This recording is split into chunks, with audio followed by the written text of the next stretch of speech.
Hello students, मेरा नाम अभिषेक और आपका हमारे YouTube channel GDV mathematics classes में स्वागत है। तो स्टूडेंट, आज हम लोग सीएसआर नेट दिसंबर 2023 का क्वेश्चन डिस्कस करेंगे जो पार्ट सी में पूछा गया था। क्वेश्चन आईडी और क्वेश्चन नंबर स्क्रीन पर मेंशन है। ये कॉम्प्लेक्स एनालिसिस के टॉपिक का क्वेश्चन है जो रिजल्ट बेस है और पिकार्ड थ्योरम और लियोवेलिस थ्योरम के कॉन्सेप्ट पर बनाया गया। तो स्टूडेंट, क्वेश्चन क्या करा है, let omega one equal to z belongs to c such that mod में z इक्वल टू, तो इसको स्टूडेंट हम लोग ओपन सेट बोलते हैं और omega two equal to c। ये पूरा कॉम्प्लेक्स प्लेन है। Which of the following statement are true. तो स्टूडेंट, क्वेश्चन में बस हमको ओमेगा वन और ओमेगा टू दो डोमेन दिया गया और पूछ रहा है इन दोनों डोमेन के लिए कौन कौन सा सही है। तो ऑप्शन में आते हैं। पहला ऑप्शन कर रहा है there exist a holomorphic surjective map f from omega one to omega two. इसी तरह चारों ऑप्शन दिया गया है। तो स्टूडेंट, यहाँ पर पहले हम बी और डी वाले पार्ट को सॉल्व करते हैं। बी वाला करा है there exist a holomorphic surjective map f from omega to ओमेगा वन, और डी वाला करा है there exist a holomorphic injective map from omega to ओमेगा वन। तो स्टूडेंट, इस क्वेश्चन का मतलब ये है, आपसे पूछ रहा है कि क्या आपके पास कोई ऐसा होलोमॉर्फिक फंक्शन एग्जिस्ट कर रहा है जो ओमेगा टू से ओमेगा वन पर ऑन टू हो जाए और डी वाले में वन वन हो जाए। ये हमको चेक करके बताना है, मतलब ऐसा हमको फंक्शन ढूंढना है जो इस कंडीशन को सेटिस्फाई कर रहा है। ठीक है, तो यहाँ पर स्टूडेंट हम लोग सॉल्यूशन स्टार्ट करते हैं। तो स्टूडेंट, सबसे पहले क्वेश्चन में एक वर्ड यूज किया है होलोमॉर्फिक। ठीक है, तो होलोमॉर्फिक का मतलब होता है एनालिटिक। अगर कोई भी फंक्शन होलोमॉर्फिक है तो स्टूडेंट वो फंक्शन मेरा एनालिटिक हो जाएगा। ठीक है, अब तो स्टूडेंट यहाँ पर एफ जो है वो ओमेगा टू से ओमेगा वन पर एक फंक्शन है। ठीक है, मैपिंग है। तो यहाँ पर ओमेगा टू का मतलब स्टूडेंट पूरा कॉम्प्लेक्स प्लेन हो गया और ओमेगा वन का मतलब हमारा ओपन डिस्क हो गया, जिसको ऐसे डिफाइन किया गया z belongs to C such that mod में z is less than one. यही फाइंड आउट है। तो स्टूडेंट अगर आपको कभी भी कोई फंक्शन एनालिटिक पूरे कॉम्प्लेक्स प्लेन पर दिख जाता है तो वो फंक्शन हमारा एंटायर हो जाता है। ठीक है, इसके लिए हम आपको यहाँ पर एक रिजल्ट लिख दे रहे हैं, आप रिजल्ट नोट कर लीजिएगा। On the whole complex plane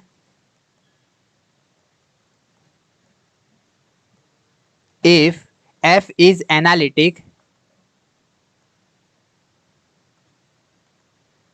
then f must be entire function। ठीक है, तो स्टूडेंट अगर कोई भी फंक्शन पूरे कॉम्प्लेक्स प्लेन पर एनालिटिक हो जाता है तो वो हमारा एंटायर फंक्शन हो जाता है। तो अब आप यहाँ पे देखिए कि इस वाले रिलेशन में इसको हम यहाँ जो मैपिंग है इसको वन नाम दे दे रहे हैं। इसमें आप देखिए एफ मेरा एनालिटिक फंक्शन है और डोमेन हमारा पूरा क्या है, कॉम्प्लेक्स प्लेन है। तो फंक्शन एनालिटिक है पूरे कॉम्प्लेक्स प्लेन पर, तो स्टूडेंट वो हमारा फंक्शन क्या हो जाएगा, एंटायर फंक्शन हो जाएगा। ठीक है, अब हमको यहाँ पर ये पता चल गया कि फंक्शन हमारा एंटायर है। अब स्टूडेंट कॉम्प्लेक्स प्लेन को आप ऐसे डिफाइन करेंगे, पूरा इसका ये डोमेन है। ठीक है, पूरा डोमेन है और जो एंटायर फंक्शन है इस पूरे कॉम्प्लेक्स प्लेन पर ये ओपन डिस्क है। ठीक है, इसका पूरा इमेज जो है वो इसमें कंटेंट हो रहा है। ठीक है, ओपन डिस्क है। तो अगर इसको हम लोग इस तरह से रिप्रेजेंट करें तो देख रहे हैं ओपन डिस्क हमारा वन से स्टूडेंट क्या होता है, बाउंडेड होता है।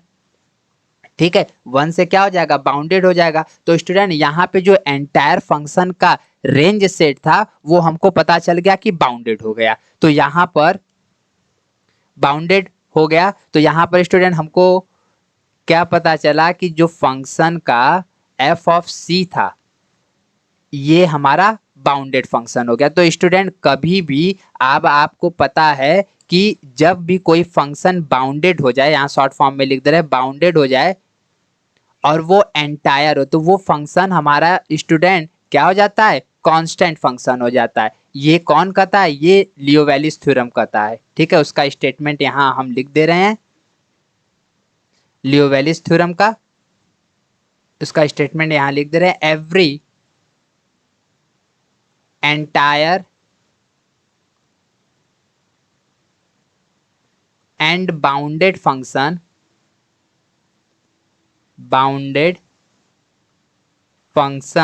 Must be constant. तो अगर कोई भी फंक्शन हमारा एंटायर और बाउंडेड होता है तो वो फंक्शन हमारा स्टूडेंट क्या हो जाता है, कांस्टेंट फंक्शन हो जाता है। तो अब यहाँ से हमको ये पता चल गया कि जो एफ ओमेगा 2 से ओमेगा 1 पे मैप हो रहा था, मतलब सी से ओपन डिस्क पे जो मैपिंग हो रहा था, उसके लिए जो भी फंक्शन एग्जिस्ट करेगा वो हमारा फंक्शन कांस्टेंट होगा। तो यहाँ पर इस मैप के लिए फंक्शन हमारा स्टूडेंट क्या हो जाएगा, कांस्टेंट हो जाएगा। और इस कांस्टेंट का वैल्यू हम के मान ले रहे हैं, और के हमारा कहाँ से बिलोंग करेगा, ओपन डिस्क से। ओपन डिस्क का मतलब वो स्टूडेंट ओमेगा 1 से बिलोंग करेगा। तो अब आप देखिए, अगर कोई फंक्शन कांस्टेंट रहता है तो वो उसके पास कार्डिनलिटी उस फंक्शन की स्टूडेंट कितनी होती है, सिंगलटन होता है।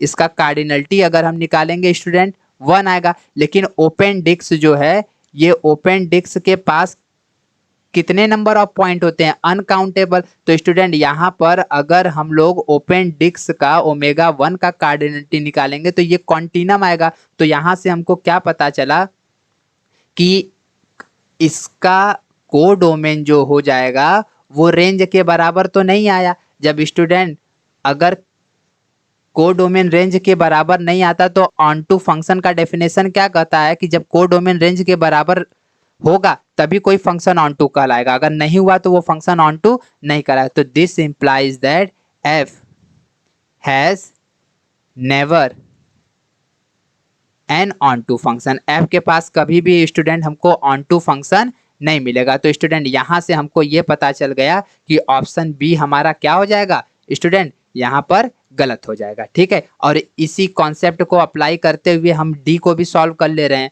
ठीक है, तो स्टूडेंट यहाँ पर हमको तो एफ जेड इक्वल टू के कॉन्स्टेंट पता चल गया है। तो अब मेरा मैपिंग कहाँ से है, सी से ओपन डिस्क पर। ठीक है, सी से ओपन डिस्क पर है।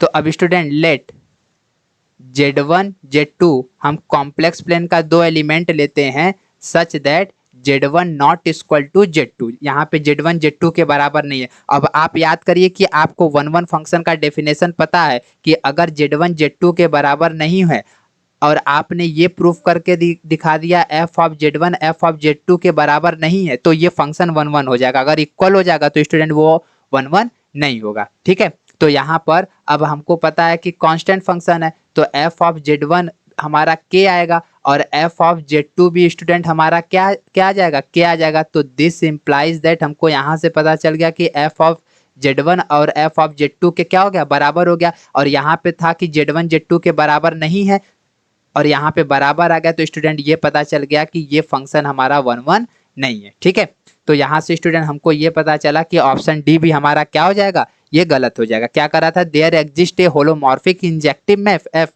From omega to omega 1। तो स्टूडेंट डी वाला भी ऑप्शन हमारा गलत हो जाएगा। अब स्टूडेंट अब हम लोग आ जाते हैं ए वाले पार्ट को और सी वाले पार्ट को सॉल्व करने। तो स्टूडेंट ए और सी मेरा एक रिजल्ट है। ठीक है, हम रिजल्ट के हेल्प से उसको सॉल्व करेंगे। तो देखिए रिजल्ट क्या कहता है, result there exist a bijective holomorphic function f from open disc to whole complex plane. तो स्टूडेंट ये रिजल्ट कहता है कि आपको ऐसा एक बाइजेक्टिव होलोमॉर्फिक फंक्शन एग्जिस्ट करेगा जिसका मैपिंग कहाँ, ओपन डिस्क से कॉम्प्लेक्स प्लेन पर। तो स्टूडेंट यहाँ पे बाइजेक्टिव वर्ड एक है, तो बाइजेक्टिव का मतलब क्या होता है, 1 1 और ऑन टू। तो अगर आपको ये रिजल्ट पता है तो इस रिजल्ट से स्टूडेंट आप डायरेक्ट ऑप्शन ए और सी को क्या कर सकते हैं, करेक्ट कर सकते हैं। लेकिन अगर आप सपोज करिए आपको ये रिजल्ट नहीं पता है, तब उस कंडीशन में आप क्या करेंगे, तो स्टूडेंट उस कंडीशन में आपको सॉल्व करने के लिए आपको यहाँ पे पिकार्ड थ्योरम का यूज करना होगा, जो कि पिकार्ड थ्योरम बहुत इंपॉर्टेंट थ्योरम है। तो पिकार्ड थ्योरम का अगर आप यूज करते हैं तब भी आप इस क्वेश्चन को इजिली सॉल्व कर पाते हैं। इसका स्टेटमेंट क्या है, if F of Z has an